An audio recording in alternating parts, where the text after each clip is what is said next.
மயிர பண்ணுவீங்க பண்ணு, கை வச்சு பாரு தமிழ்நாடு என்ன ஆகுதுன்னு. பண்றவனை விட்டு போட்டு விஜயை கைது பண்ணிக்க போனப்பா பொழப்பு கட்டணும். சுரக்காய்க்கு உப்பு இல்லைன்ட்டு தூக்கம் இல்லை, எப்படி தூங்க முடியும்? எவ்வளவு துடிச்சு செத்துருப்பாங்கிறத யோசிச்சு பாருங்க. வேற எனக்கு ஒன்றும் சொல்றதுக்கு இல்லை. என்ன வெங்காய அரசியலாக்குறது உண்மை தானே? கேவலமான கேடுகட்ட அயோக்கியத்தனமான அரசியல் தானே. சொந்த மக்களை இப்படி காவு கொடுக்கலாமா? I support to unconditional support to Vijay. என்ன மடத்தனமா பேசிட்டு இருக்கிறீங்க? அதெல்லாம் ஒரு வெங்காயம் உரிக்காது. அவனே கொலை பண்ணிட்டு, அவனே கொள்ளையடிச்சிட்டு, அவனே லூட்டி அடிச்சுட்டு, அவனே பண்ணுவாங்க. இதான் பார்த்துட்டு இருக்கோம். ஒரு மாநாடு நடத்த கூட்டத்துக்கு 28 கண்டிஷன் கேட்டு போடுறாங்களா இல்லையா? எந்த கட்சிக்கு அது போட்டாங்களா?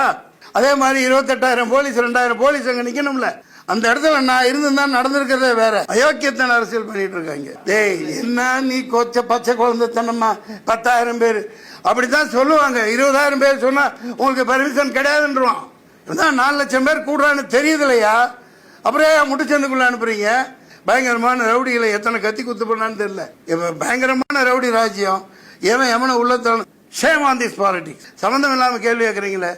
இந்த கால் தடம் கீழே பதியணும். ஹெலிகாப்டர்ல போய் இறங்கி ஹெலிகாப்டர்ல வர்றவன் பணக்காரனுக்கு தான் சொம்படிப்பான். வேற வழி இல்லை.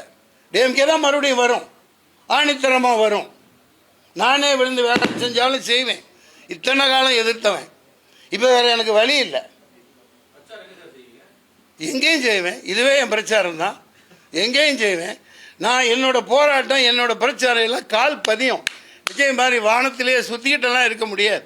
ஒரு தம்பி ஆதரிச்சேன் அன்னைக்கு. இப்ப பார்த்தா அவரு அது என்ன எங்க செய்வீன்னு கேட்டீங்கல்ல. இங்க பார், இந்த கால் இருக்குல்ல, இந்த கால் தடம் கீழே பதியணும். தெருவில் அடிமட்ட தொண்டர்கள், அடிமட்ட இடத்துல, மார்க்கெட்டில், வயலில், அங்கே போய் சந்திக்கணும் மக்களை. வானத்திலேயே உலாத்திக்கிட்டு வான தூதர்களாக இருந்துக்கிட்டு ஹெலிகாப்டரில் போய் இறங்கி ஹெலிகாப்டரில் வர்றவன் பணக்காரனுக்கு தான் சொம்படிப்பான், பணக்காரனுக்கு தான் பல்லாக்கு தூக்குவான். புரியுதுங்களா? அறிஞர் அண்ணா எப்படி வந்தா, எப்படி கஷ்டப்பட்டாங்க. இந்த மாதிரி லாட்ஜில் கூட தங்கலைங்க. அங்கே போனால் டூரிங் டாக்கீஸ் பேச்சு முடிச்சுட்டு 10 மணி ஆகுது, 10:30 மணி ஆகுது. மேடையில் அவங்களோட உரையை முடிச்சுட்டு, அவர் உரையெல்லாம் கேட்க நம்ம இப்போ பிறக்காமல் போயிட்டோம்.